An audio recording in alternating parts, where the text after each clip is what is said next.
it's me, the Jonin Monkey again, once again looking at the best and the worst of video game storytelling. Today we're going to be looking at another title from Sonic Team, only this time it has nothing to do with Sonic the Hedgehog himself. While Sonic Team does focus most of its resources on continuing the adventures of the Blue Blur, they do get the chance to expand into other franchises as well, one of them being the cult classic released for the Sega Saturn, Nights into Dreams. Which I never played. I was a Nintendo kid, cut me some slack. That said, I've glanced at some of the cutscenes on YouTube and I can see that it had a lot of charm to its simple tale. Two children teaming up with a spirit named Nights in their dreams to defeat their nightmares and overcome their fears in the real world as well. This charm allowed the franchise to grow into two more games, Nights into Christmas Dreams, no really, and today's subject, Nights Journey of Dreams, which isn't exactly a sequel or remake, but it covers the same ground as the original, but with some new twists and a greater focus on story. Sadly, there has never been a writer credited with this game, although this was released a little while after Sonic 06, which was when Sonic Team stopped crediting their writers for several years. This could be a coincidence since there wasn't a named writer for the original Nights either, but it's still an interesting coincidence. So, will this narrative be like a wonderful dream, or a terrifying nightmare? Well, let's start by flying straight to the plot recap. Hey dudes and dudettes, I'm the Jonin Ape, and it's time for the plot recap. So, the story is about these two kids named Will and Helen, and they have these nightmares and stuff because there's these things they're worried about in the real world, like soccer, violins, moms, dads, you know. But then this bright light scathes off all the gnarly nightmares, and they end up in Nightopia, which is apparently a world of dreams. Then they meet these two cool dudes there. The first being a wise old bird who tells you everything that's going on, named Al. Not a very original name, brah. The second cool spirit is this dude named Nights, who the kids can team up with in order to fly and fight off nightmares. I personally prefer surfing waves, but flying's cool too. But the nightmares are led by two nasty dudes, one named Rihanna, who looks a lot like Nights, and his big boss, Wise Man. It gets a little bumpy at that point because it's suddenly revealed that Nights was in fact created by Wiseman and Brianna's his brother, so technically he should be on the nightmare side. However, Nights is still a pretty cool dude, and in fact he's fighting against the nightmares because he wants to be free and all that jazz, so yeah, that's pretty cool. But before they can lay the smackdown on Wiseman, he reveals that since he's like the maker of nightmares, if he dies, Nights dies with him. And the kids are like, no Nights, you're awesome, I don't want you to die. But Nights is like, it's okay, we need to protect your dreams, bruh. Nights is a cool dude like that. So they kick ass, Nights says farewell, and the kids wake up and are able to solve all of their life problems. That's the gist of the story anyway, and I've got some Z's to catch myself, so Jonin, back to you.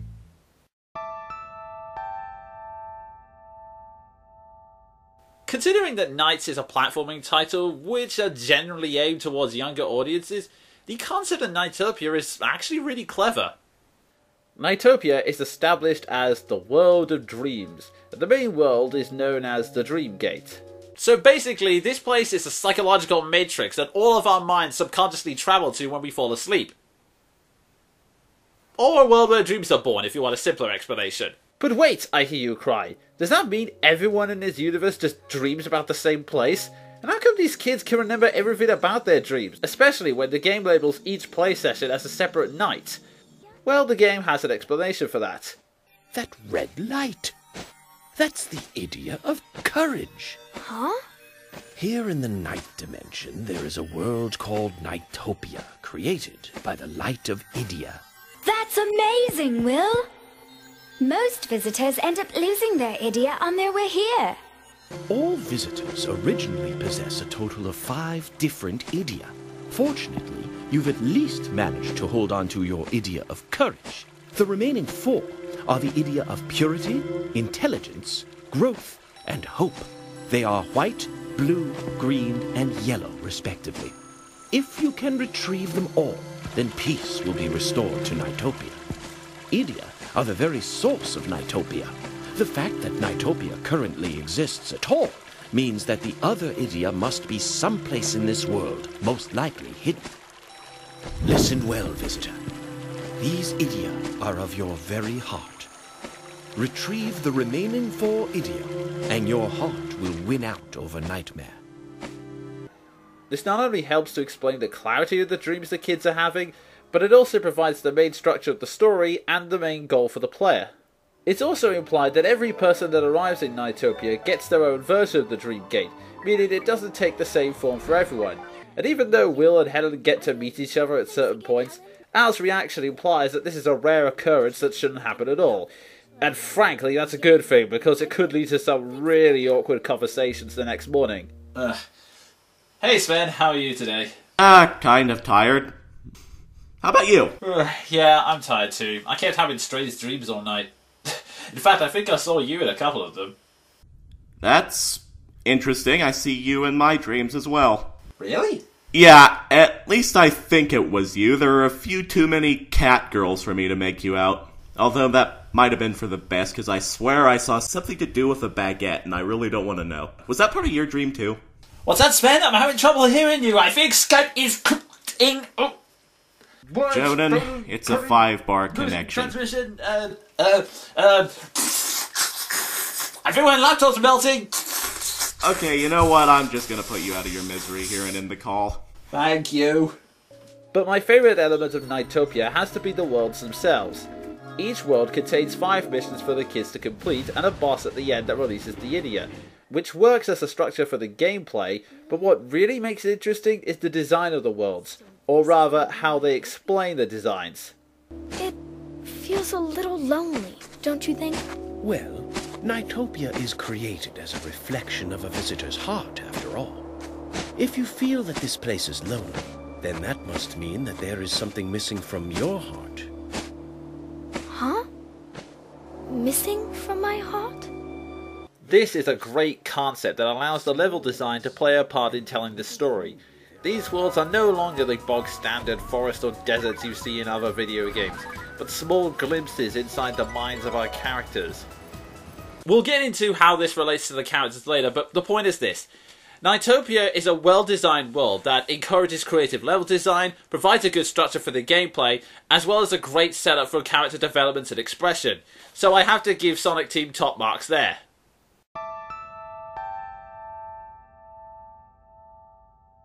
Now some of you may be wondering why I'm talking about the finale now, as opposed to, you know, the end of the review, but believe me when I say that it's much easier to explain how the plot is structured now and go into more depth on the other aspects later on.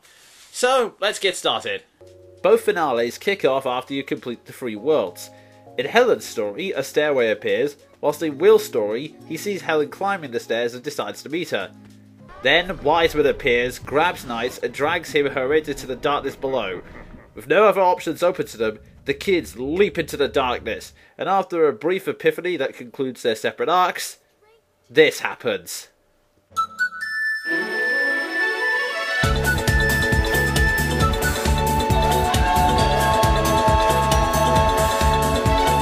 I'll be blunt, Bell Bridge is an awesome level. Allowing the kids to fly for themselves in the last level is a brilliant move that speaks volumes about how they have grown without a single line of dialogue. Plus, the great visuals and music don't hurt either. This then leads to the kids rescuing Knights and preparing to face off against Wiseman. And once he's defeated, the kids wake up and are able to use their experiences to solve their problems in the real world.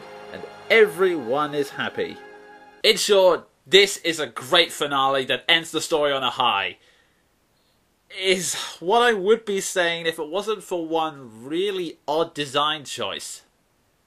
You may have noticed that I said the finale starts after we beat 3 worlds. And if we get 1 Idia from each world, and we start off with the Idia of Courage, that's 4 Idia. So where's the 5th and last one?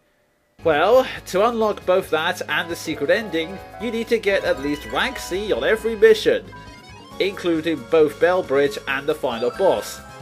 Which would be fair enough, except when you do get those ranks, it changes the finale entirely, because whilst the level, boss and CGI endings stay the same, you get a different opening cutscene, the kids have a different epiphany, Knight gets one last battle with Riala, the drama of Knight's dying along with Wiseman is brought up, we get one more CGI scene in the ending, and even the ending song itself is changed.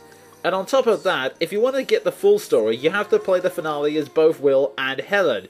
Meaning that you have to play through the climax a grand total of 4 freaking times. And that's assuming you don't make any mistakes, or in my case, don't have to play through it again to record the footage. Don't get me wrong, it's still a good finale, but it just loses its impact once you've had to play through it so many times in a row. Either way, we've covered the story and the world, so it's now time to take a look at the characters themselves.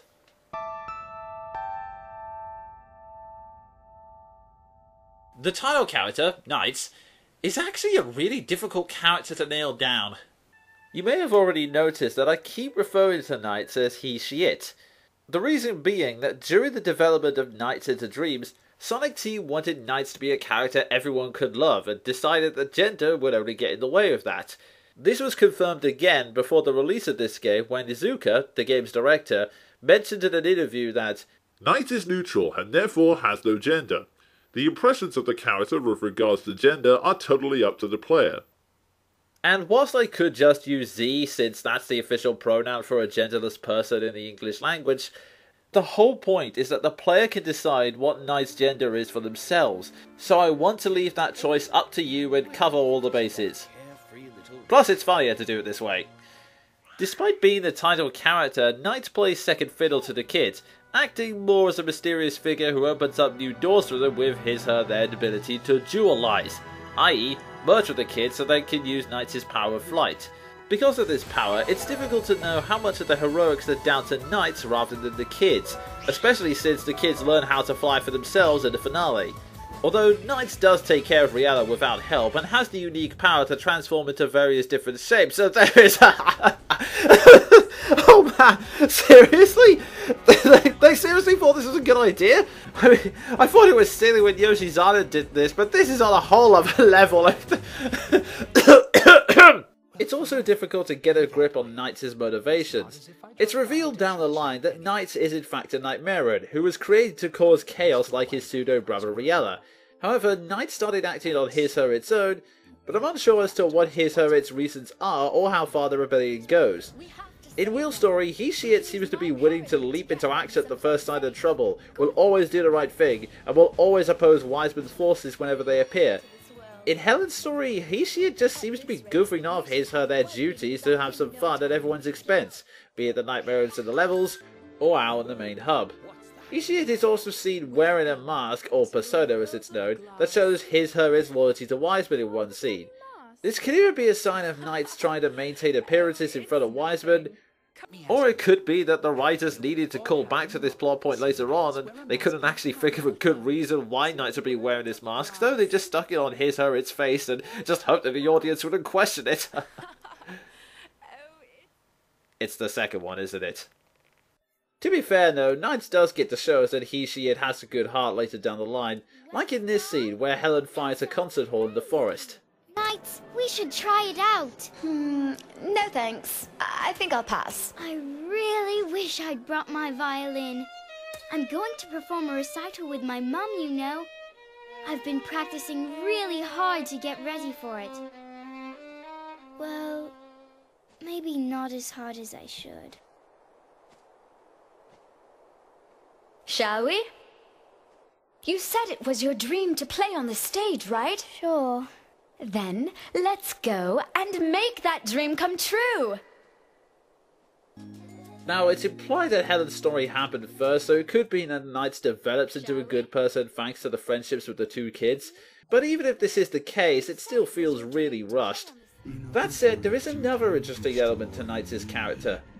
No matter what Knights' motives are, destroying Wiseman will lead to Knight's destruction as well. But when challenged with that, Knight's response is, I know what I'm doing. I've known it all along.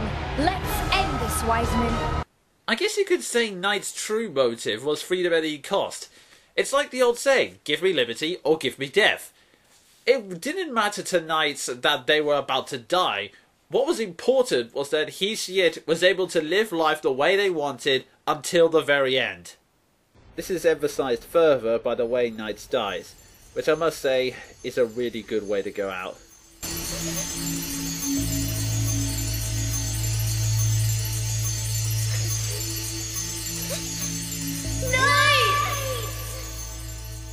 I can't really say whether or not Knights was a well-written character, but I can say that Knight was a hero until the very end, and it's easy to see why the kids were inspired by him or it.